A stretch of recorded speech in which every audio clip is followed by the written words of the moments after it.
On a sweltering May night in 1918, in a city already simmering with racial tension, economic anxiety, and the lingering trauma of war, a new kind of terror crept into the homes of New Orleans.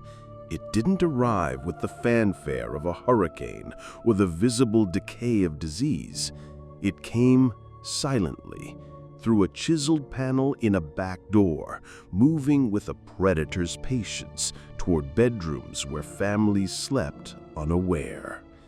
This terror wielded not a foreign weapon, but the familiar, everyday axe found in a woodpile or shed. Its target was not the rich and powerful in their Garden District mansions, but hard-working Italian grocers and their families in their modest homes. By the time it vanished over a year later, it would leave behind a trail of broken bodies, shattered lives, and a mystery so profound it would haunt the Crescent City for over a century. This is the story of the Axeman, a spirit, a demon, or perhaps just a man who taught an entire city the meaning of fear and left behind a chilling proposition sealed with a bloody blade and a love of jazz music. The story of the Axeman is more than a series of gruesome murders. It is a window into the soul of a city at a crossroads. New Orleans in 1918 was a place of profound contradiction. It was a vibrant port city where jazz music was birthing a new American art form in the clubs of Storyville. Yet it was also a deeply segregated and prejudiced society, still grappling with the aftermath of the Civil War and Reconstruction. It was a city where European immigrants, particularly Italians from Sicily, were building new lives through relentless labor, yet faced suspicion, discrimination, and violence from the Anglo-Saxon establishment. The Axeman didn't create these tensions, but he exploited them with a brutal precision that exposed every fracture in the social fabric. He became a demon projected from the city's own anxieties, a shape onto which every fear could be cast, whether of foreign criminals, supernatural forces, or the simple, terrifying randomness of violent death. Before we descend into the dark, gaslit streets of the French Quarter and the terrified homes of Little Palermo, make sure to subscribe to our channel and ring that notification bell. Our deep dives into history's darkest mysteries are just getting started, and you won't want to miss the terrifying details yet to come. We'll be exploring never-before-seen photographs, analyzing original police documents, and reconstructing the Axeman's bloody path in chilling detail. And please, let us know in the comments which city you're listening from. We love seeing our community of history and mystery enthusiasts grow from every corner of the globe. The Reign of Terror began, officially, on the night of May 22, 1918, at the corner of Upper Line and Magnolia Streets.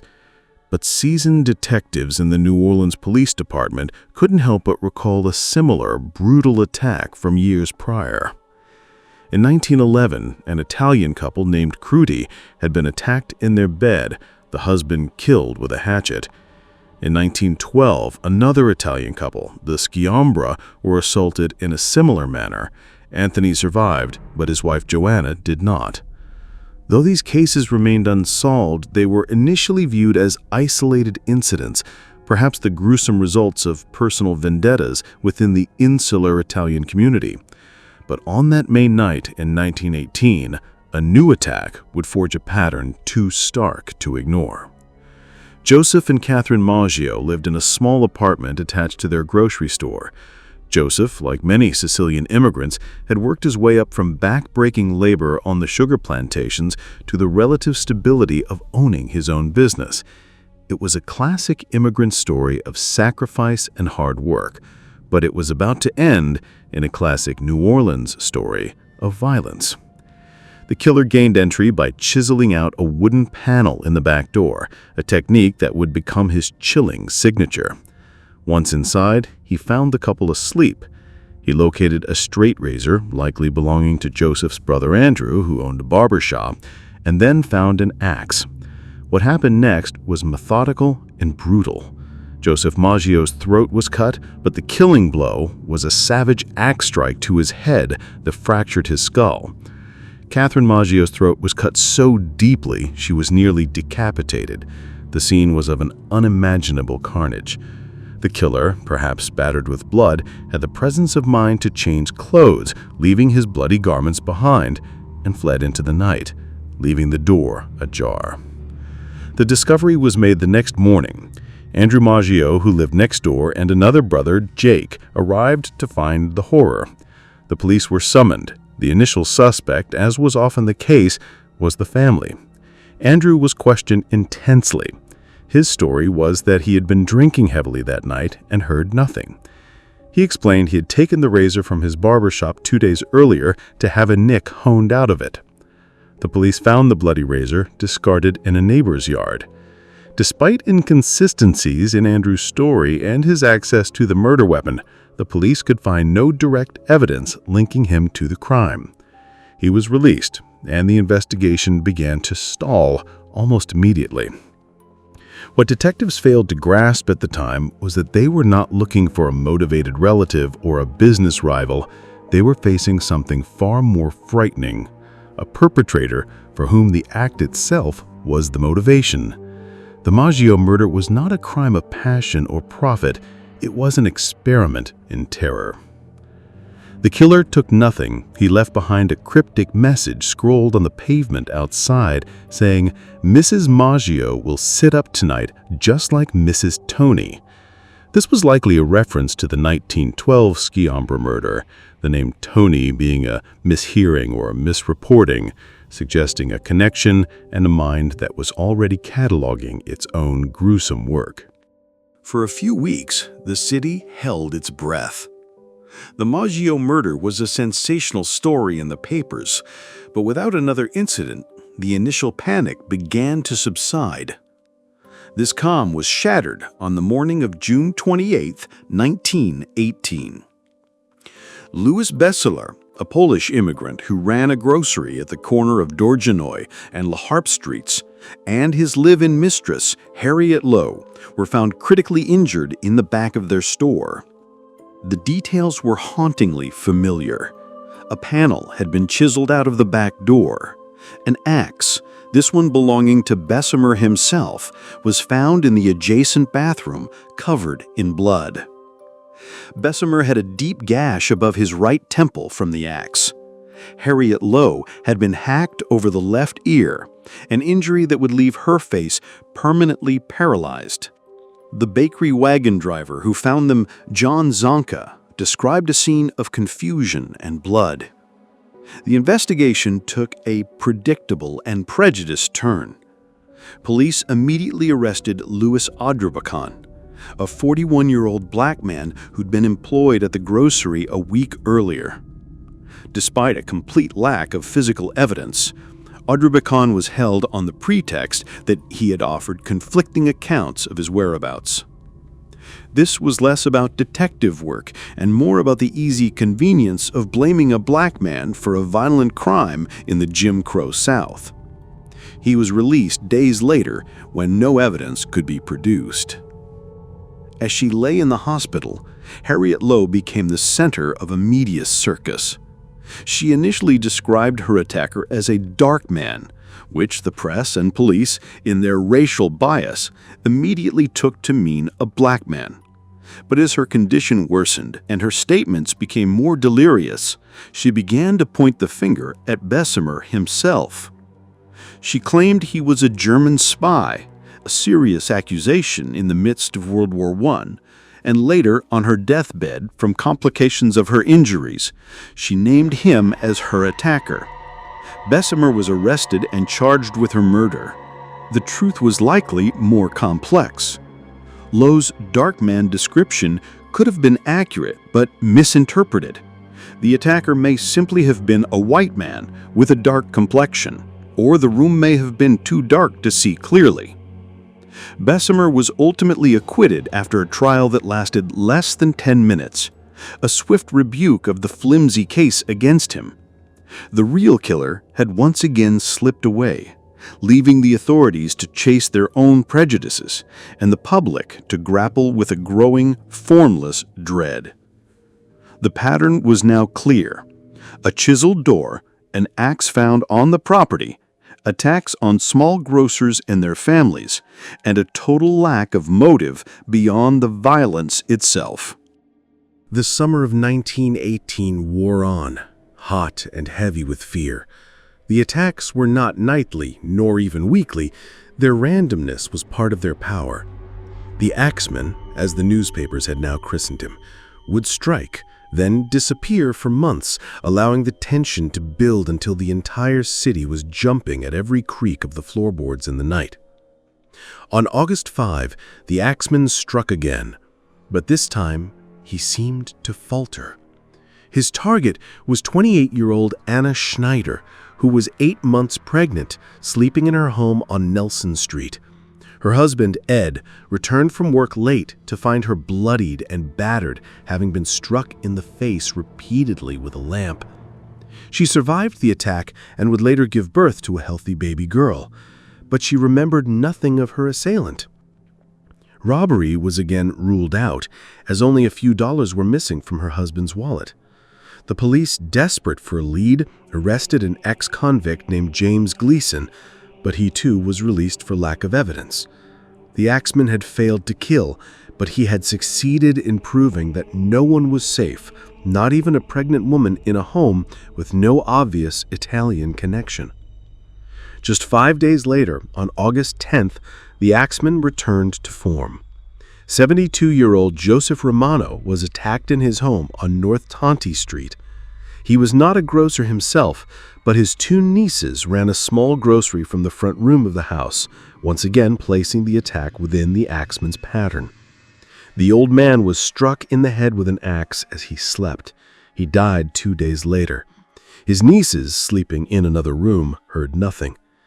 Neighbors reported seeing a dark, heavy-set man fleeing the scene, the best description of the killer anyone would ever get.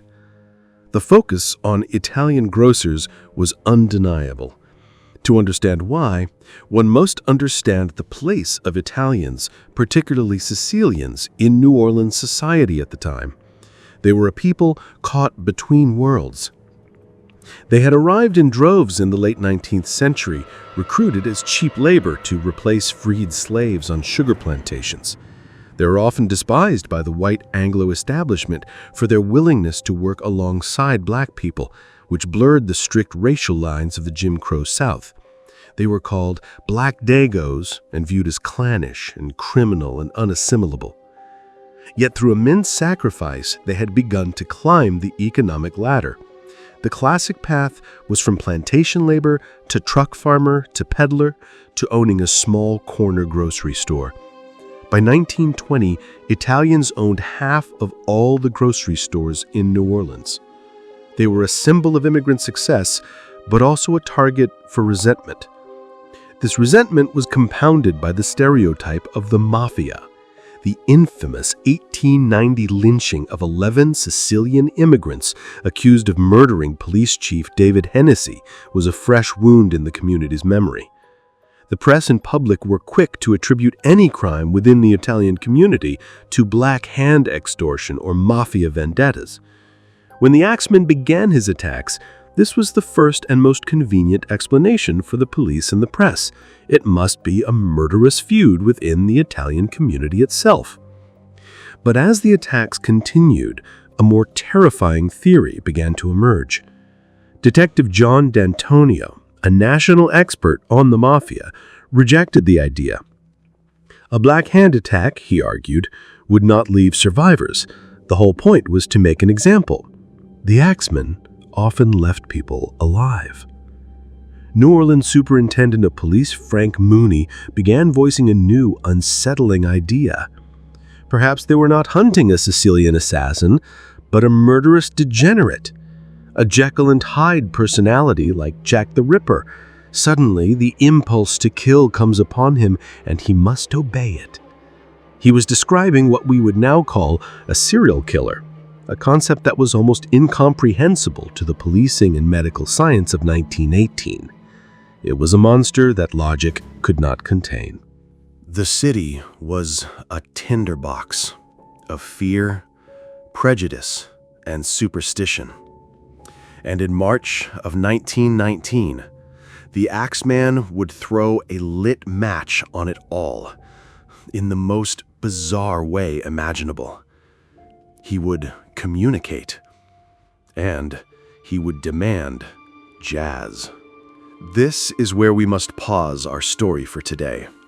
The letter from hell is coming, and the city's response will be something the world has never seen before. The terror is about to reach a fever pitch. If you're captivated by the story of America's most enigmatic boogeyman, make sure you're subscribed to our channel.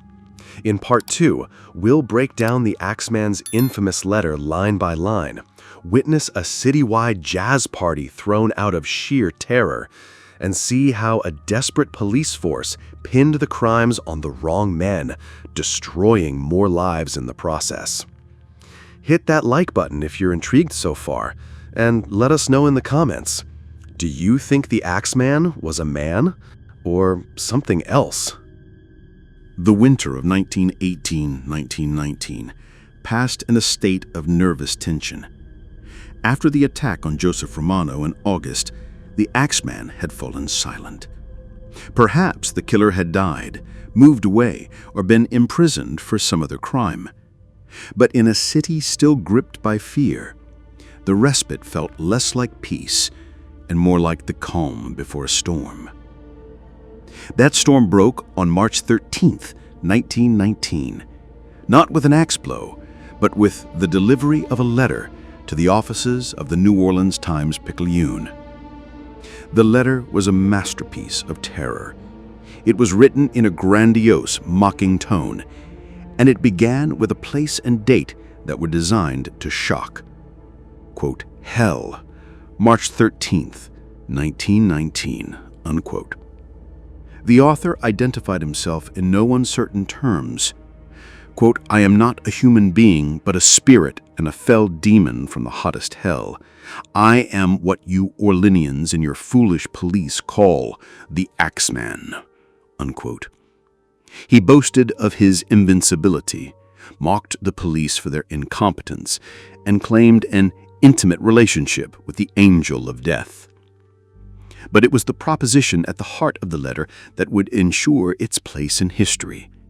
The demon announced that at 12:15 a.m. on the coming Tuesday night, the early hours of March 19, the eve of St. Joseph's Day, he would pass over the city. Quote, "I am very fond of jazz music, and I swear by all the devils in the nether regions that every person shall be spared in whose home a jazz band is in full swing at the time I have just mentioned," unquote.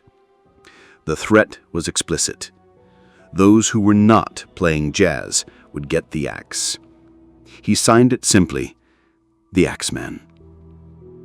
The newspaper editors were faced with an impossible choice: publish the letter and risk spreading mass hysteria, or suppress it and be blamed if the Axeman struck again.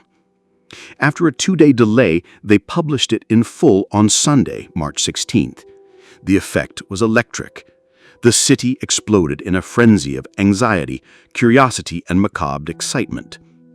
The letter was immediately controversial. Was it genuine?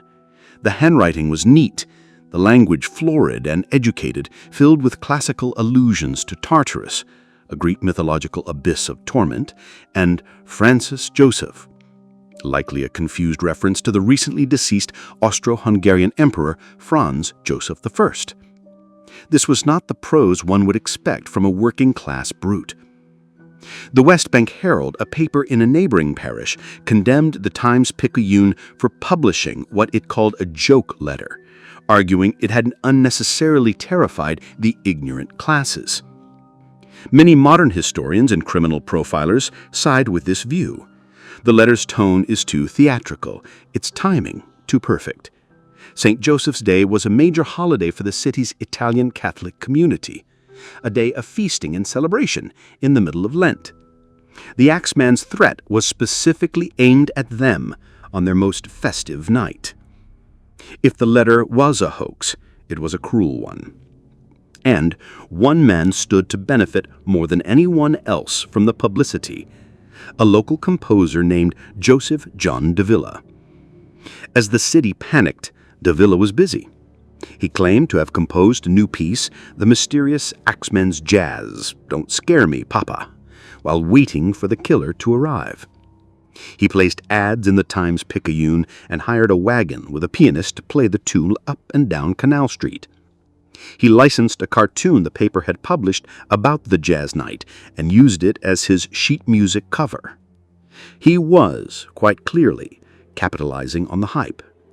Was he simply a shrewd businessman, or was he the author of the greatest hoax in New Orleans history? The question remains unanswered.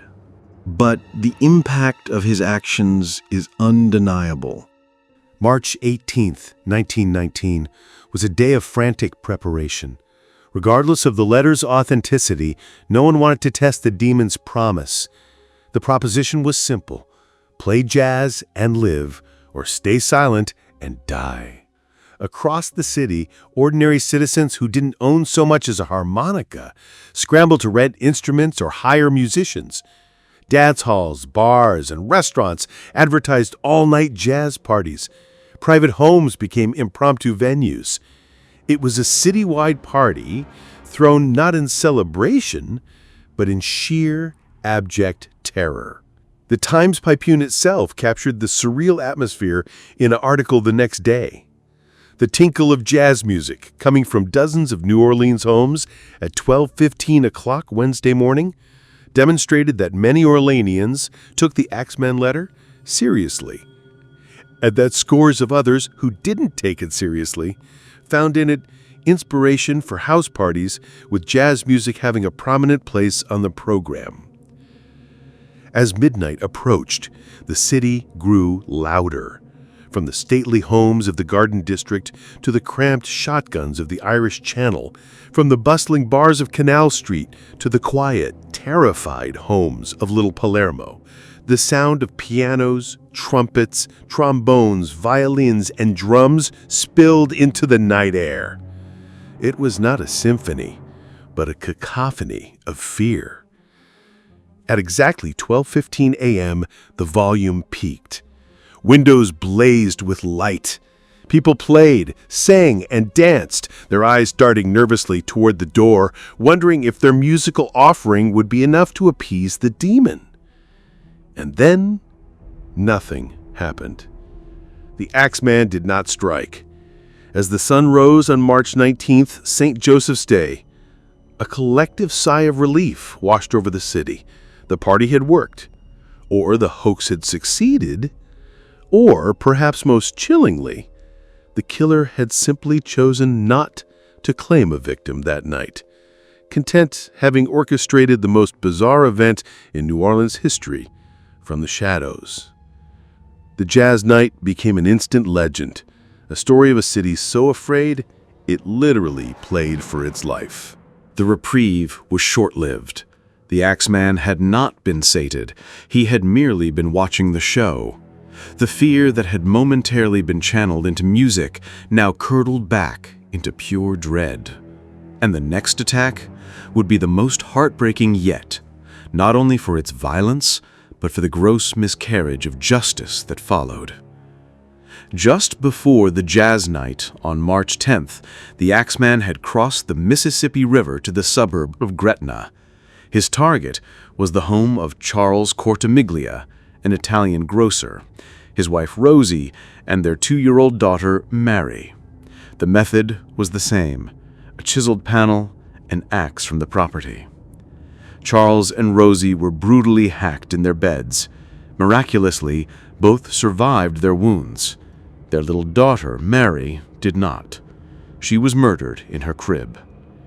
The grief-stricken community demanded answers. The New Orleans police, under Superintendent Frank Mooney, believed this was the same degenerate fiend they had been hunting.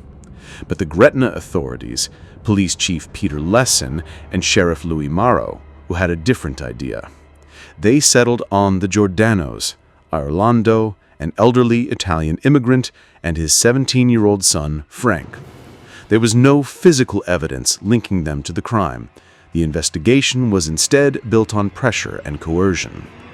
While Rosie Cortimiglia lay recovering in Charity Hospital, Chief Lesson and Sheriff Moretto repeatedly badgered her. "Who hit you?" they would ask. "Was it the Giordano's? Frank did it, didn't he?" According to her doctor, she always said she didn't know. But when she was released from the hospital, she was immediately arrested as a material witness and thrown in the Gretna jail. Under this duress, she signed an affidavit implicating the Giordano's. It was the only evidence they had. The trial was a travesty. Orlando and Frank Giordano were convicted of murder. The 69-year-old father was sentenced to life in prison at hard labor. His teenage son was sentenced to hang.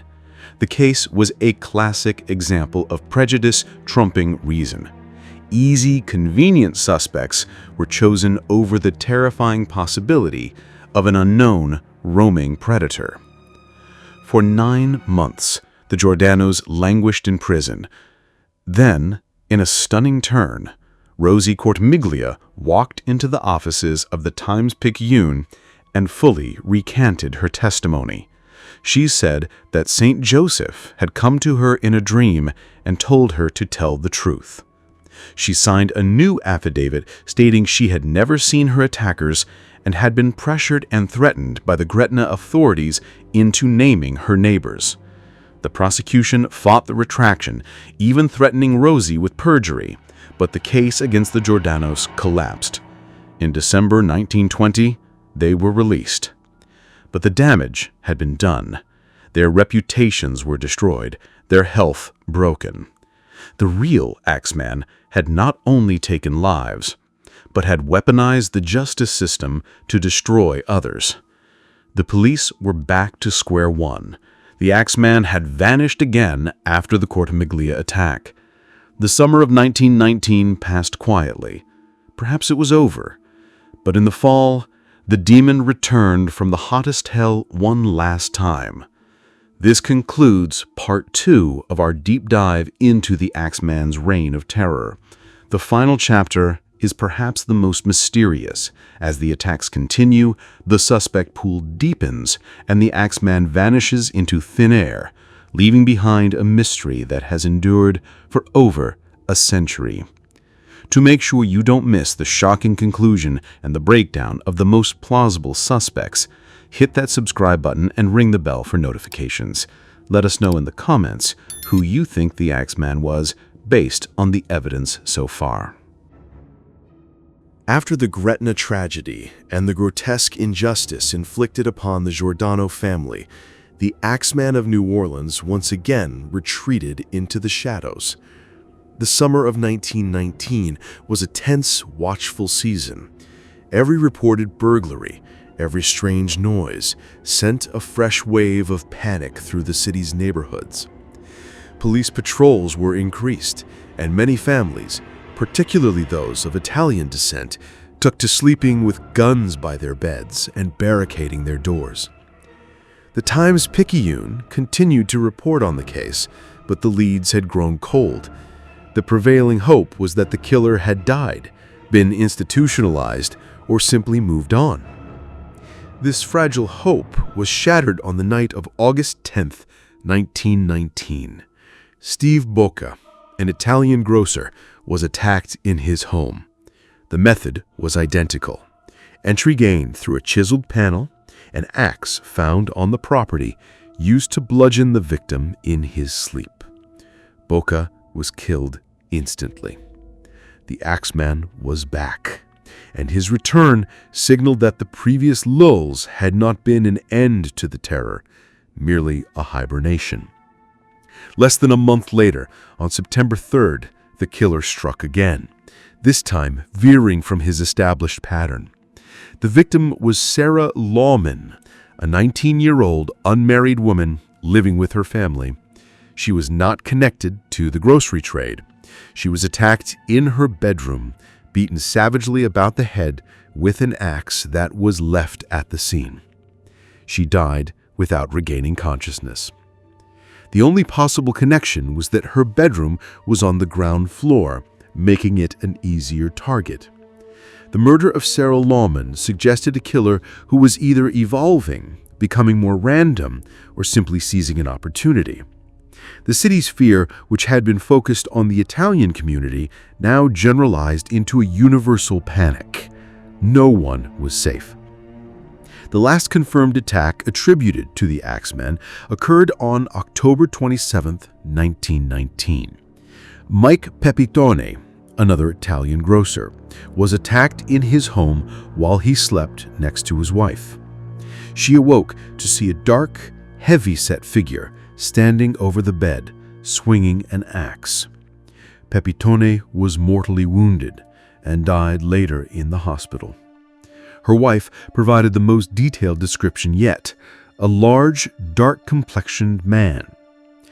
As the police launched their largest manhunt yet, combing the city for any sign of the killer, they found nothing. No witnesses, no clues, no discarded weapons. And then it stopped. The attacks ceased. The Axeman of New Orleans, after a reign of terror that had lasted at least 18 months, claimed at least 6 lives and injured 6 others, simply vanished. There was no triumphant arrest, no deathbed confession, no body found in the river.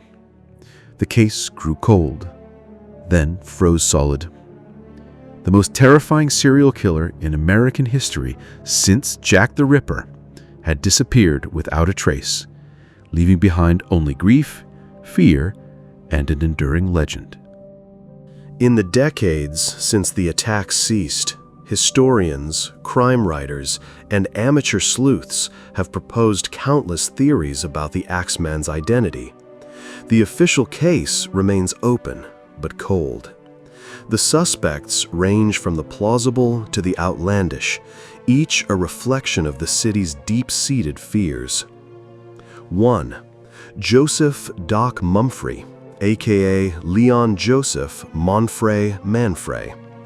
This is perhaps the most compelling suspect identified by modern research, notably by historian Richard Warner. Mumfrey was a troubled individual with a history of violence and erratic behavior.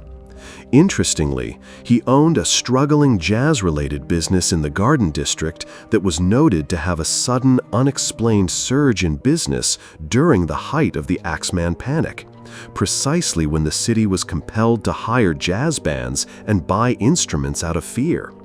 He was murdered in broad daylight in Los Angeles in 1921 by the widow of one of the last Axeman victims, Mike Pepitone. While this is certainly not proof, it is a startling coincidence that suggests a personal connection to the crimes. 2.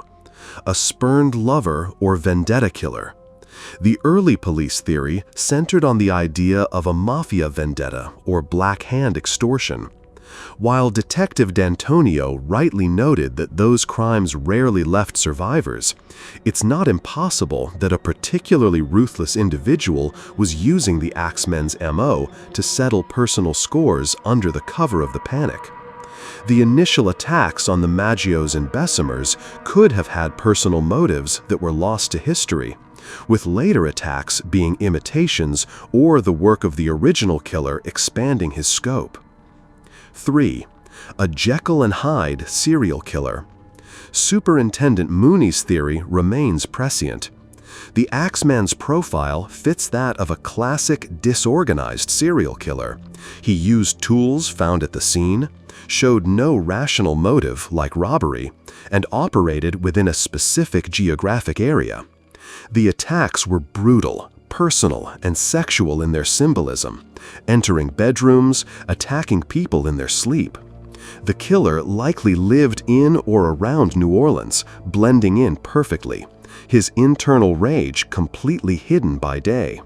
He may have been institutionalized for an unrelated reason or died of natural causes, explaining his sudden disappearance. 4. The hoaxer, Joseph John Davila. Could the composer who profited from the fear have actually been the killer? It's a dramatic theory, but highly unlikely. There is no evidence linking Davila to violence, and his actions seem more like those of a crass opportunist than a murderous mastermind. He may have written the letter, but wielding an axe seems a world away from writing sheet music. 5. The demon. Of course, the Axeman himself offered an explanation. The letter writer claimed to be a spirit from hell. In a city as steeped in superstition and voodoo as New Orleans, this theory found a willing audience.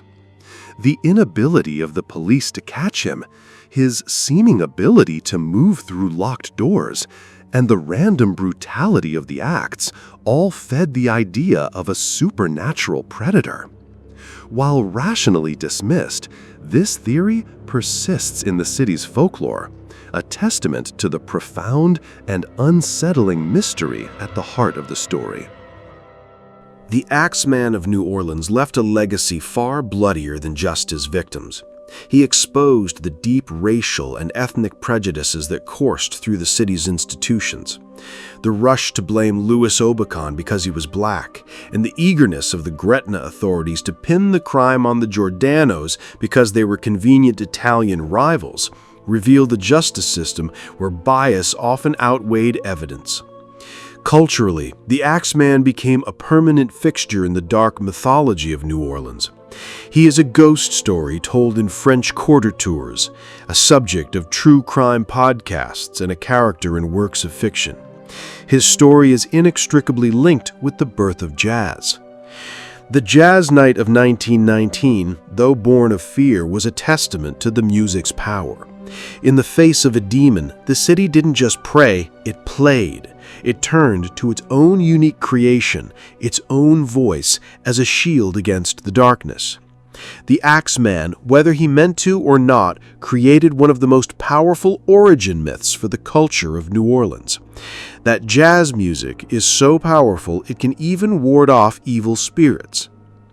The case also stands as a grim monument to the limitations of historical investigation. The crime scene techniques of 1919 were primitive. Evidence was lost, contaminated, or ignored. Witness testimony was coerced. Without fingerprints, DNA, modern profiling, or centralized databases, the police were fighting a phantom with the tools of the past. The Axeman vanished into the fog of time because the technology to catch him simply did not exist.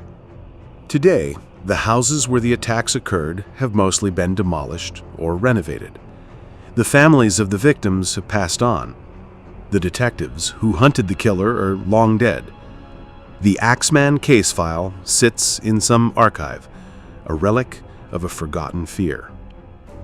Yet the question remains, echoing down the century.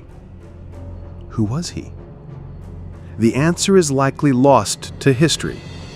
He was probably one of the unremarkable men who walked the streets of New Orleans in 1919, his terrible secret hidden behind a mask of normalcy. He could have been Joseph Mumfree, whose strange life ended in a California street. He could have been a nameless laborer, a forgotten patient in an asylum, or a body in an unmarked grave. But in the end, the specific identity matters less than the impact. The Axeman of New Orleans was more than a man. He was a perfect storm of fear, violence, and prejudice. He was the demon the city created for itself, a reflection of its own anxieties about immigration, crime, and the changing modern world. His story is a chilling reminder that the most terrifying monsters are not the ones that lurk in the shadows, but the ones we cannot see, the ones who walk among us, and the ones that sometimes we create ourselves. He was, and is, and will be the worst spirit that ever existed, either in fact or the realm of fancy. And he loved jazz music. If you've made it to the end of this 3-part exploration into one of America's most haunting mysteries, thank you. If you have been captivated by this deep dive into history's shadows, please consider subscribing to our channel.